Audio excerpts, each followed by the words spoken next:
오늘 우리가 살펴볼 주제는 게으름의 문제입니다.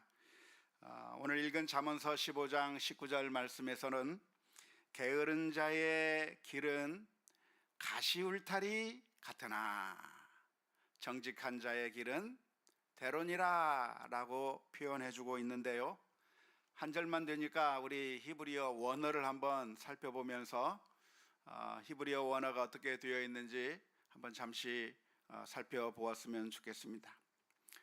히브리어는 오른쪽에서부터 왼쪽으로 가면서 읽는 것이라고 했죠. 그래서 지금 화면에 나오는 것이 바로 히브리어인데요, 그 밑에 영어 해석과 그리고 한국말 해석을 달아 놓았습니다. 번역을 하면 어떻게 되는가? 게으른 사람의 길은 가시 울타리이지만 정직한 사람의 길은 높음이니라.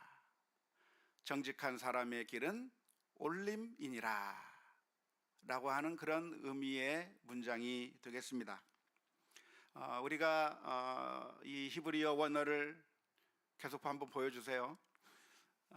이 히브리어 원어를 보면 우리 한국말 번역과는 좀 약간 다르게 되어 있는 것을 알 수가 있습니다. 앞부분은 한국말 번역이 히브리어 원어를 그대로 반영해서 게으른 자의 길은 가시 울타리 같으나, 사실 이제 동사가 생략되어 있는 문장이죠. 게으른 자의 길 가시 울타리로만 되어 있습니다. 히브리어 원어는 동사가 없이. 두 번째 부분은 어떻게 되어 있는가? 한국말은 정직한 자의 길은 대로니라 라고 되어 있는데, 히브리어 원문은 정직한 자의 길은 길, 높음, 올림 이렇게 되어 있습니다.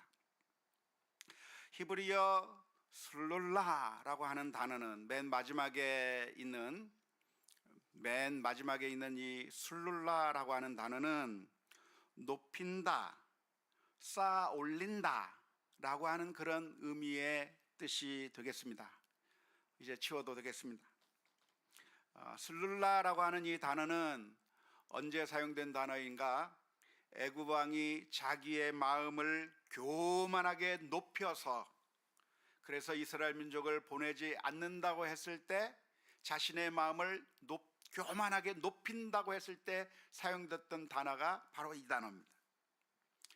뿐만 아니라 성경에 보면 너희가 하나님을 높이라, 그리하면 하나님께서 너희를 높이실 것이다 라고 썼던 단어가 바로 이 슬룰라라고 하는 단어인 것입니다. 그러니까 대로라고 하는 번역은 의역으로 볼 수가 있겠습니다. 기본적으로 높인다, 수축한다, 쌓아 올린다 라고 하는 그런 의미의 단어인데, 정직한 자의 길은 어떻게 되는가? 높아진다. 정직한 자의 길은 쌓아 올려진다 라고 하는 그런 의미일 것인데, 그것을 좀 더 우리들이 쉽게 이해할 수 있도록 대로처럼 뻥 뚫린 아주 형통한 것을 나타내기 위해서 의역을 한 것이라고 할 수가 있겠습니다. 아무튼 그 의미는 다 어떻게 번역을 하든 그 의미는 통할 거라고 생각이 드는데요, 게으른 자는 가시 울타리니까 굉장히 힘들죠. 어렵죠. 고통스러울 겁니다. 하지만 그 정반대로 정직한 자는 어떻게 되는가? 술술 잘 풀리고 높아질 것이고 모든 것이 평탄할 것이고 아주 좋은 길을 걸어가게 될 것이다 라고 하는 그런 의미의 말씀이 바로 오늘 우리가 살펴본 잠언서 15장 19절의 말씀이라고 하겠습니다. 먼저 게으른 자에게는 가시 울타리라. 게으른 자에게는 가시 울타리가 있다, 가시 울타리와 같을 것이다 라고 하는 이 말을 한번 생각해 보면 좋겠는데요, 게으른 자에게는 가시 울타리 같은 것이 있다고 하는 것을 생생하게 보여주는 예를 찾는다고 한다면 어디서 찾을 수 있을까요? 아마 이런 장면을 보면서 찾을 수 있을 겁니다. 집안에 쓰레기들이 가득 쌓여 있어서 쓰레기 더미 속에서 사는 사람들의 이야기를 텔레비전에서 보신 적 있으십니까? 있을 거예요. 세상에 어떻게 그런 곳에서 사나 싶을 정도로 정말 온 집안이 쓰레기로 가득 차 있는데 TV에 종종 그런 사람들이 등장하는 것이죠. 물론 그 사람들의 문제는 단순히 게으름의 문제만이 아니고 아마 정신적인 문제, 어떤 집착증, 뭔가 버리지 못하는 그런 강박증 등등 과거의 경험 등등 여러 가지 문제들이 복합적으로 작용해서 쓰레기를 자기 집안에 계속 쌓아두고 정말 얼마 안 되는 그 비좁은 곳에서 겨우 자고 겨우 생활하는 그런 비참한 삶을 사는 모습을 보이는 것을 우리가 텔레비전에서 볼 수가 있을 것입니다. 하지만 그 원인이 어떤 것이든지 결국은 제때제때 치워야 하는데 빨리빨리 치워야 깨끗하고 단정한 그런 삶을 살 수가 있는데 게을러서 계속 쌓아두고 또 쌓아두고 또 쌓아두다가 결국 그 인생이 너무 힘들어지게 되는 그런 삶을 살 수밖에 없는 것이 바로 생생한 예라고 할 수가 있겠습니다. 게으르면 인생이 힘들어지는 거죠. 게으러지면 가시밭길을 걷는 것과 같은 일을 만나게 될 겁니다. 게으르게 되면 정말 우리의 인생이 풀리지 않게 되는 것이죠. 따라서 우리는 어떻게 해야 되는가? 게으르지 말고 부지런해야 살 수 있는 겁니다. 부지런해야 모든 것들이 잘 풀릴 수 있는 것이고 원하는 대로 자기가 무엇인가를 이룰 수 있는 것이고 부를 이룰 수도 있고 명예를 얻을 수도 있고 여러 가지 목적을 성취할 수도 있고 부지런해야 모든 것이 가능한 것이지 게으른 자는 아무것도 얻을 수 없고 그 인생이 아주 고통스러울 수밖에 없다고 하는 것은 성경이 아니더라도 우리 모두가 다 이해할 만한 보편적인 진리라고 할 수 있을 것입니다. 젊었을 때는 우리 학생 시절에는 정말 공부를 열심히 해야 되는 것이죠. 미래를 위해서 준비를 해야 되는 것이죠. 지금 아직 젊었을 때 미래를 위해서 부지런히 살아야 그래야 더 나은 인생을 살아갈 수 있는 것입니다. 농부는 어떻게 해야 되는가? 농부는 열심히 부지런히 농사를 져야 되는 것이죠. 농부가 게으르면 농사를 망치는 겁니다. 제때제때 씨를 뿌려야 되는 것이고 제때제때 풀을 매줘야 되는 것이고 제때제때 그 기름도 줘야 되는 거름도 줘야 되는 것이고 제때제때 수확을 해야 되는 것이고 그 기간을 놓쳐버리면 게으름 피우면 농사를 제대로 지을 수가 없는 것이죠. 안전도 역시 마찬가지라고 할 수 있는데요. 비가 오거나 또는 여러 가지 위험이 닥치게 될 때 그럴 때 제때제때 빨리빨리 시급하게 부지런하게 이 모든 위험 요소들을 없애버려서 그래서 제방이 넘칠 것 같으면 그 차단도 빨리 해버리고 지하타도 진입을 막아버리고 안전을 위해서 최대한의 노력을 부지런하게 대응을 해야 참사가 일어나지 않게 되는 것이죠. 타이밍이 모든 일에 있어서 가장 중요한 것인데 그 타이밍을 놓치게 되면 일이 2배로 3배로 4배로 힘들어지고 인생이 너무나도 괴로워질 수밖에 없다고 하는 것, 우리 모두가 지금까지 살아오면서 너무나도 뼈저하게 느꼈던 그런 원리라고 할 수가 있겠습니다. 복음을 전하는 것도 역시 마찬가지입니다. 복음을 전하는 것도 어떻게 전해야 되는가? 부지런히 전해야 돼요. 부지런히. 디모데후서 4장 2절 말씀해 보니까 너는 말씀을 전파하라. 어떻게 전파해요? 때를 얻든지 못 얻든지 항상 힘쓰라. 범사의 오래 참음과 가르침으로 경책하며 경계하며 관하라 라고 말씀하고 있습니다. 복음을 전하는 것도 어떻게 전해야 되는가? 항상 힘쓰고 부지런하게 힘써서 때를 얻든지 못 얻든지 복음을 전하는 일을 열심을 내서 복음을 전해야 된다, 이 말씀을 가르쳐주고 있는 것이죠. 물론 이 말씀은 사람들이 들을 마음의 준비가 되어 있든지 되어 있지 않든지 그냥 무대뽀로 외쳐버리라고 하는 그런 의미의 말씀은 아닌 것입니다. 그것은 무례한 일이 될 것이고 사랑은 무례하지 않는 것이라고 했는데, 복잡한 버스 속에서, 지하철 속에서, 사람들이 많이 있는 곳에서 그냥 외쳐버리기만 하면 그것은 복음을 잘 전하는 것이 아니라, 사실은 사랑은 다른 사람들을 배려해야 되고 듣는 사람들을 배려하면서 지혜롭게 복음을 전해야 되는 것인데, 무례하게 행동하면 지혜롭지 못한 것이 되어서, 그래서 결국 복음이 전파되는 것이 아니라 오히려 더 큰 역효과를 낳게 되는 경우만 있게 되는 것을 우리가 너무나도 잘 압니다.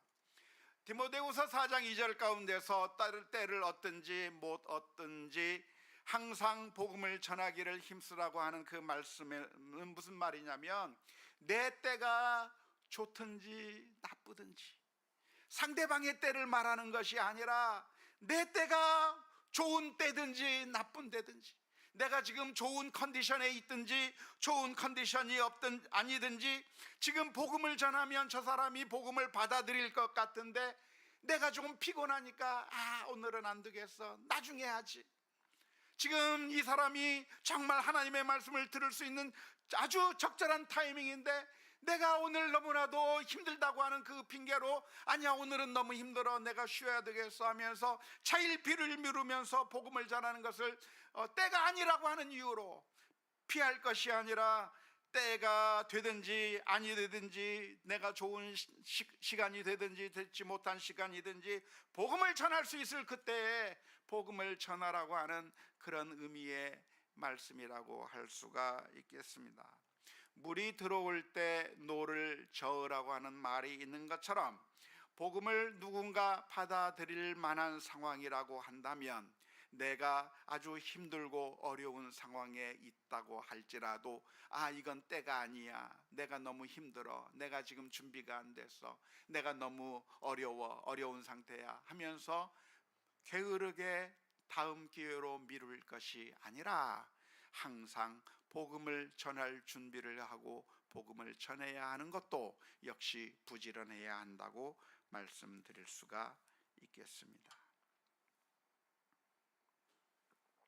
물론 게으르다고 해서 항상 나쁜 결과만 오는 것은 아닌 것 같아요. 우리가 살다 보면 늘 부지런한 사람만 좋은 결과가 있고, 게으른 사람은 늘 나쁜 결과만 있다고 한다면 사람들이 다 부지런할 것입니다.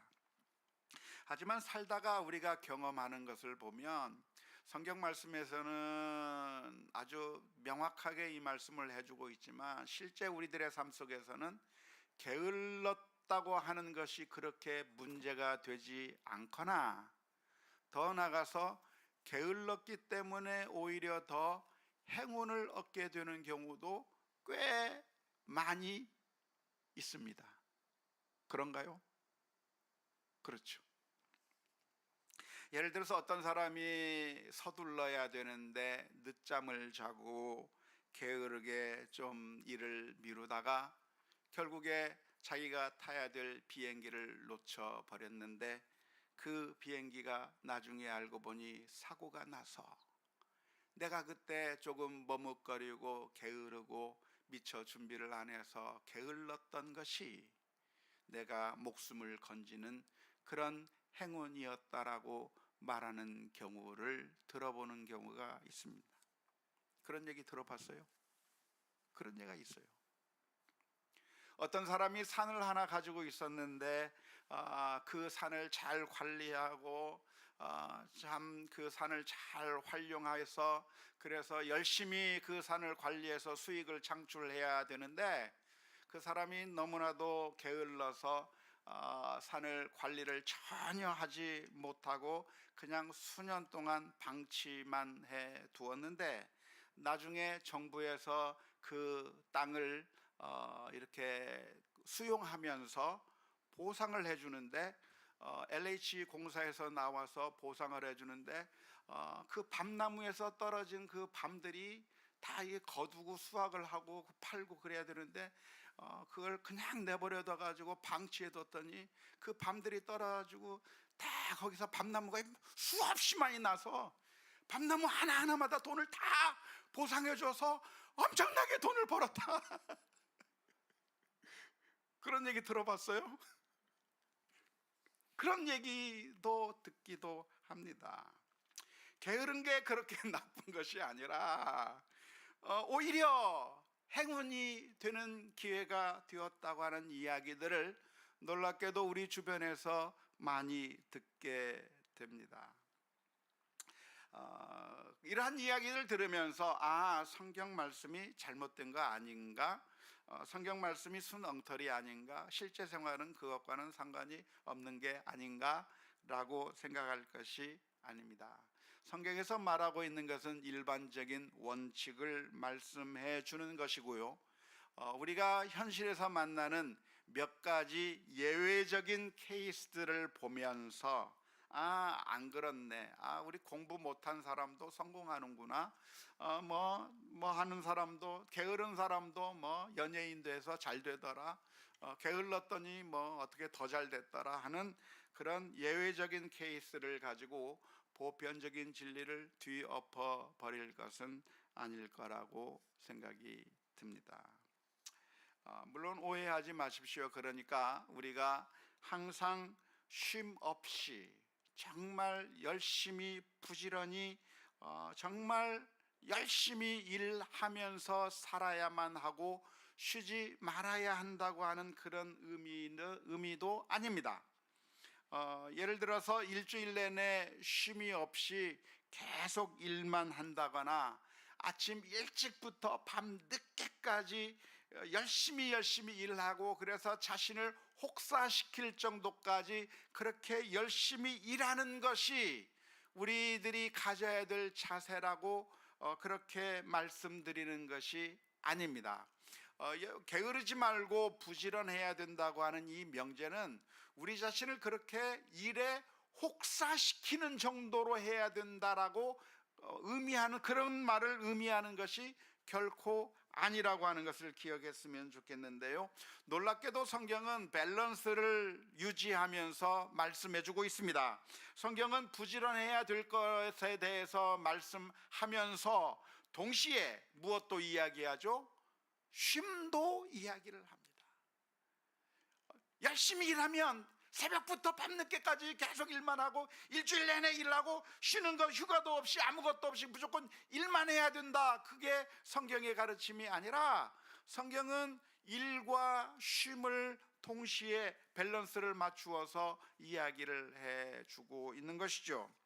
예를 들자면 안식일의 법이 있어서 7일 가운데 하루는 쉬어야 한다고 말씀하고 있으며, 또 안식년의 법이 있어서 6년은 일을 했다고 한다면 1년은 쉬게 해주는 그런 안식년의 법도 성경에 있습니다. 물론 이러한 구약의 안식일의 법이나 안식년의 법을 오늘날에도 우리가 문자적으로 그대로 문자적으로 지켜야 될 이유는 없을 것이라고 생각을 합니다. 왜냐하면 첫 번째는 예수 그리스도 안에서 구약의 모든 율법적 요구가 성취되었고, 더 나아가서 우리는 더 이상 이스라엘이라고 하는 신정국가 시스템 속에서 사는 것이 아니기 때문에 우리가 구약 성경에 나와 있는 이런 그 율법을 문자적으로 지키면서 살아가야 할 이유는 없을 것입니다. 하지만 성경의 이 가르침을 통해서 우리가 얻을 수 있는 교훈이 있다고 한다면, 우리가 어느 정도 적당히 일을 하면서 또한 적당히 쉼을 가져야 되고, 일과 쉼, 부지런함과 쉼을 동시에 밸런스를 맞추어서 살아가야 한다고 하는 것을 우리가 성경 말씀을 통해서 배워야 될 줄로 믿습니다. 안타깝게도 우리는 이 밸런스를 잃어버리죠. 어떤 사람들은 너무나도 게을러서 정말 열심히 살아야 함에도 불구하고 자신이 책임감을 가지고 자신에게 주어진 그 달란트가 있다고 한다면 그 달란트를 가지고 열심히 일을 해야 될 텐데, 마치 한 달란트를 맡은 그 종처럼 땅속에 묻어버리고 전혀 일하지 않고 게으르게 하나님께서 주신 그 능력과 하나님께서 주신 그 재능과 하나님께서 주신 그 사명들을 땅속에 감추어 두어버리고 아무것도 하지 않는 그렇게 게으른 사람이 있는 반면에, 또 어떤 부류의 사람들은 자기 자신을 일에 혹사시키면서 전혀 쉬지 않으면서 마치 일이 자기 자신을 살리는 것인 양, 일이 마치 구세주인 양, 돈이 자신의 우상인 양, 그렇게 몰두하고 있는 그런 경우가 있는 것이죠. 양극단의 잘못이 있을 수 있는데, 우리 개혁적인 우리 개혁주의 신학을 가지고 있는 우리 성도들은 이 둘을 성경적인 가르침대로 잘 배분해서 밸런스를 맞추어서 일과 쉼을 적절하게 게으르지 아니하면서 동시에 쉼도 가질 수 있는 삶을 살아야 할 것입니다. 사람들이 이렇게 자기 자신을 혹사하면서까지 일을 하고 쉼이 없는 이유가 무엇일까요?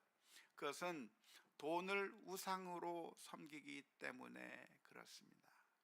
하나님을 의지하고 신뢰하며 하나님이 나를 살리신다, 하나님의 은혜로 내가 산다고 하는 그런 믿음의 고백을 가지고 살아야, 그래야 밸런스가 있는 삶을 사는 것인데, 하나님이 나를 살리는 것이 아니라 돈이 나를 살리고 내가 더 많이 가지면 더 행복할 것이라고 하는 돈을 우상으로 섬기게 되면 결국은 그 돈을 쫓아서 너무나도 열심히 살고 자신을 혹사시킬 것처럼 살다가 결국에는 행복해지는 것이 아니라 완전히 자기 자신을 망쳐버리는 그런 결과를 가져오게 된다고 하는 사실을 기억해야 할 겁니다.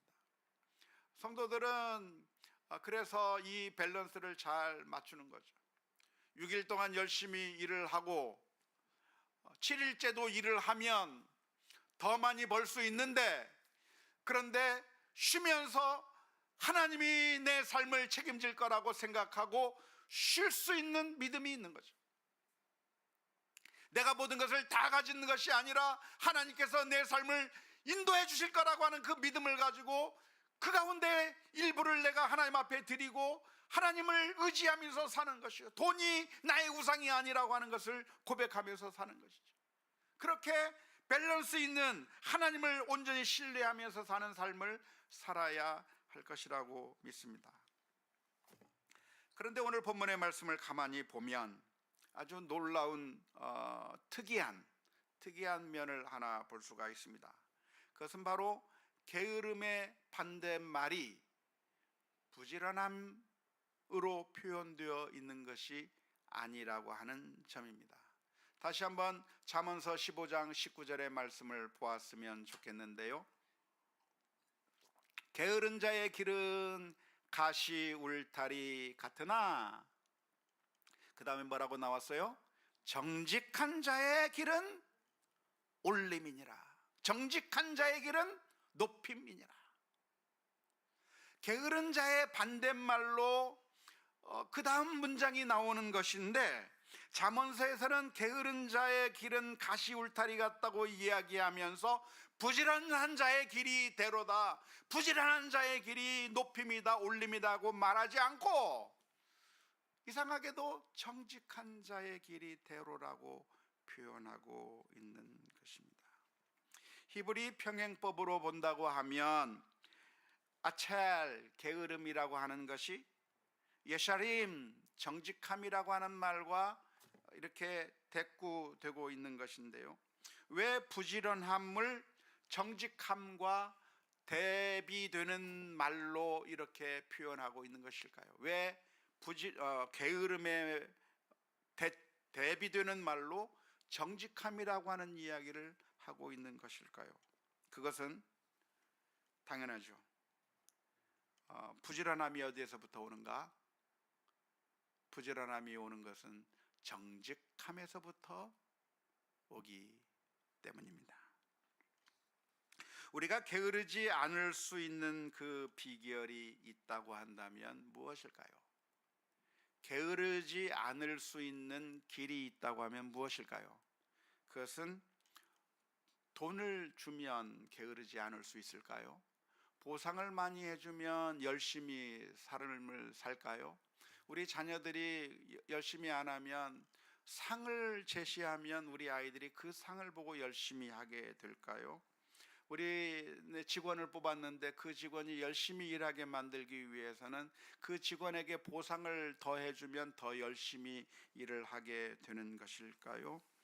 물론 어느 정도 돈이 효과를 발휘하기는 하고 보상이 효과를 발휘하기는 하지만, 그런데 가만히 살펴보면 그런 돈이나 보상이 사실은 열심을 내게 만드는 동기가 되지 못하는 것 같아요. 그냥 눈 가리고 일을 하는 신용을 보여줄 수는 있지만, 그러나 진심으로 열심히 일하게 만드는 동기가 되지는 못하는 것 같습니다. 예전에 건축할 때 보니까 일당을 받고 일하시는 분들을 이렇게 데리고 와서 일을 시키는데 감독자가 있으면 어느 정도 일을 해요. 그래서 감독자가 이건 해놓으라고 얘기하고 잠깐 자리를 빌면 어떻게 하나 봤더니 다 같이 그 도라무통 주변에 불 켜놓고 그 옆에 쫙 둘러서서 불을 켜놓고 담배 한 대씩 딱 빨면서 무슨 일이 있었는지 서로 이야기하고 계속 이야기를 1시간 2시간씩 계속 이야기하더라고요. 보상이 있어도 일하지 않는 거죠. 부지런함은 어디서 오는가? 그 어떤 보상이나 돈으로 부지런함을 만드는 것이 아니라 사실은 정직함에서부터 부지런함이 나타나게 되는 것이죠. 근데 그 정직함이라고 하는 것은 어떤 정직함일까요? 하나님 앞에서의 정직함이라고 하겠습니다. 그 옛날 요셉이라고 하는 청년은 사랑하는 아버지 어머니의 집에서부터 떨어져서 머나먼 애굽 땅에 노예로 끌려오게 되어 보디발의 가정에서 노예로서의 삶을 살게 되었습니다. 그때 요셉은 그 보디발의 그 채찍이나 그 어떤 보상이나 그것 때문에 열심히 일한 것이 아니라 정말 최선을 다해서 하나님께 하듯이 열심을 다했는데요. 부지런함은 어디서 오는가? 그 어떤 다른 것이 동기가 되는 것이 아니라 사실은 하나님 앞에서의 정직함을 가지고 있으면 그러면 부지런해질 수 있기 때문에 오늘 잠언서 15장 19절에서 그렇게 표현하는 것입니다. 에베소서 6장 5절에서부터 8절 말씀은 우리 성도들을 향해서 이렇게 권면합니다. 종들아, 두려워하고 떨며 성실한 마음으로 육체의 상전에게 순종하기를 그리스도께 하듯 하라. 눈가림만 하여 사람을 기쁘게 하는 자처럼 하지 말고 그리스도의 종들처럼 마음으로 하나님의 뜻을 행하고 기쁜 마음으로 섬기기를 주께 하듯 하고 사람들에게 하듯 하지 말라. 이는 각 사람이 무슨 선을 행하든지 종이나 자유인이나 주께로부터 그대로 받을 줄을 알미라. 이것이 우리가 늘 기억해야 될 말씀이라고 믿습니다.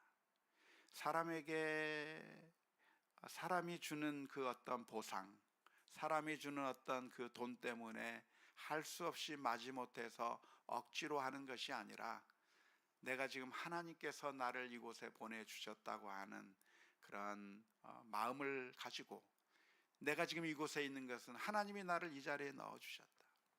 하나님이 나를 이 학교에 넣어주셨고 하나님이 나를 이 은행에 넣어줬고, 하나님께서 나를 이 직장에 넣어주셨고, 하나님께서 나를 이 가정에 넣어주셨고, 하나님께서 이 교회에 나를 넣어주셔서 하나님께서 나로 하여금 하신 그 일을 하는 것이라고 하는 그런 믿음의 삶을 살게 될 때 진정으로 부전할 수 있기 때문에 하나님 앞에서의 정직한 자가 부지런할 수 있는 것이고, 그런 사람에게는 어떠한 결과가 나타나는가? 대로가 열린다, 높아질 것인다, 그렇게 말씀해 주고 있는 것이죠. 물론 게으른 자에게 종종 행운이 찾아올 수가 있겠고, 부지런하고 정직한 자에게는 아무런 보상이 없는 것처럼 느껴지는 일들을 우리가 종종 만나게 될 겁니다. 왜냐하면 이 세상은 여전히 사탄이 다스리고 있는 것처럼 보이는 세상이기 때문에 그렇습니다. 하나님께서 다스리는 그 세상이라고 한다면 정직한 자에게는 보상이 주어지고 게으르고 악한 자에게는 심판이 내려져야 정상인데, 그러나 이 세상은 우리가 하나님의 나라에 가서 저 천국에 가기 그 전까지는 여전히 사탄이 다스리고 있는 것과 같아서 오히려 악을 행하는 자가 더 잘 나가는 것처럼 보이고, 오히려 게으른 자가 더 좋은 것을 가지는 것처럼 보이고, 수고하고 애쓰는 자가, 정직한 자가 오히려 고난을 당하는 것처럼 보이는 것이 우리들의 눈앞에 더 많이 나타나게 될 거예요. 왜? 그것이 모순이기 때문에 더 크게 우리들에게 나타나게 보인다 이 말입니다. 하지만 이 잠언서의 말씀은 하나님의 말씀이요 진리의 말씀이기 때문에 우리가 이 말씀을 마음속에 깊이 새기며 이 말씀 가운데 우리가 게으른 삶이 아니라 하나님께서 우리를 부르신 그 부름의 상을 위하여 신실하게 달려가는 우리 모두가 다 되어야 될 줄로 믿습니다. 왜 우리는 게으르지 말고 정직한 삶을, 부지런한 삶을 살아야 할까요? 왜 우리는 열심을 내야 할까요? 그것은 바로 하나님께서도 우리를 위하여 열심을 내셨기 때문입니다. 하나님께서 우리를 구원하실 때, 우리를 죄악 가운데서 건지실 때 머뭇거리지 않았어요. 우리를 살려내시기 위해서 딴짓하고 계시지 않았어요. 호출을 해도 아무런 응답도 하지 않는 그런 반응을 보이지 않으셨어요. 하나님께서는 우리를 향해서 열심을 내주시고 그 열심이 우리의 구원을 이루셨기 때문에 우리는 그 하나님의 열심에 감사해서 열심을 내야 하는 것이죠. 이사야서 37장 31절 32절 말씀에 보니까 유다 족속 중에 피하여 남은 자는 다시 아래로 뿌리를 받고 위로 열매를 맺으리니 이는 남은 자가 예루살렘에서 나오며 피하는 자가 시온산에서 나올 것입니다. 만군의 여호와의 열심히 이를 이루시리라. 유다 민족이 죄악을 범하여 완전히 멸망하게 되었을 때, 인간들이 다 하나님을 배반하고 죄악 가운데 거하면서 그래서 완전히 멸망하게 되었을 때, 그 상황 가운데서 완전히 그 이스라엘 모습만 보면 아무런 소망이 없었어요. 그러나 하나님께서 들려주시는 약속이 무엇입니까? 그러나 그 예루살렘에서 가지가 나고 뿌리가 나고 그래서 남은 자들이 있게 될 것인데, 왜 있게 될 것인가? 하나님의 열심히 이를 이루실 것이기 때문에 그렇다. 죽어가지 않게 살리기 위해서 남은 자들을 살려주시기 위한 하나님의 그 열심 때문에 이스라엘이 다시 구원을 받게 된 것이고, 또한 우리가 구원을 받게 된 것은 하나님의 그 놀라운 열심, 그 사랑, 그 열정 때문에 하나밖에 없는 그 아들을 십자가에 내어주시면서까지 사랑해 주신 그 놀라운 사랑으로 인하여 우리가 구원을 받았다고 한다면, 우리가 단순히 부지런하면 편안한 삶을 누리고 게으르면 힘들다고 하니까 편안한 삶을 얻기 위해서 그런 목적으로 부지런할 것이 아니라, 사실은 하나님이 우리를 사랑해 주셨고 열정을 내셨을 뿐만 아니라 또한 우리의 수고와 헌신이, 하나님께서 우리에게 맡겨주신 그 사명이 결국은 많은 사람들을 살리고 하나님의 그 일들을 이루게 될 거라고 하는 사실을 기억하면서 최선을 다해 믿음으로 살아가는 우리 모두가 다 될 수 있기를 주님의 이름으로 축원합니다. 살다 보면 힘들어요. 열심을 내면 고통스러울 수 있어요. 나 혼자 모든 짐을 다 짊어지고 가는 것 같아요. 나에게 맡겨진 짐이 너무나도 커서 주님, 내가 어떻게 이것을 나 혼자 지고 어떻게 갑니까? 내가 어떻게 이 모든 것을 다 내가 감당합니까? 우리들의 마음속에 다 포기하고 싶은 마음, 정말 이 상황에서 도망치고 싶은 마음, 해결할 수 없기 때문에 정말 고통스러운 마음들이 몰려들 때 그런 마음이 있다고 한다면 오늘 이 말씀을 보면서 사실은 하나님께서 우리를 그렇게 포기한 것이 아니라 사실은 사랑해 주셨고 나 같은 사람을 위하여 열정을 내주신 그 하나님의 사랑 때문에 우리가 다시 살고 천국의 약속이 있다고 하는 사실을 기억하면서 오늘 또 다시 한번 용기를 내고 다시 한번 정직하게 하나님 앞에 부지런하게 믿음으로 살아가는 우리 모두가 다 될 수 있기를 주님의 이름으로 축원합니다. 우리의 마음은 늘 죄성으로 가득 차서 또 넘어지려고 할 때, 게으르어지려고 할 때 하나님 앞에 기도하면서 주여 저희들의 연약함을 불쌍히 여겨주시고 예수 그리스도의 보혈의 피로 씻기셔서 다시 원래의 자리로, 하나님께서 부르신 그 부르심의 자리로 돌아갈 수 있게 해 주옵소서. 기도하며 나아가는 우리 모두가 다 될 수 있기를 주님의 이름으로 축원합니다.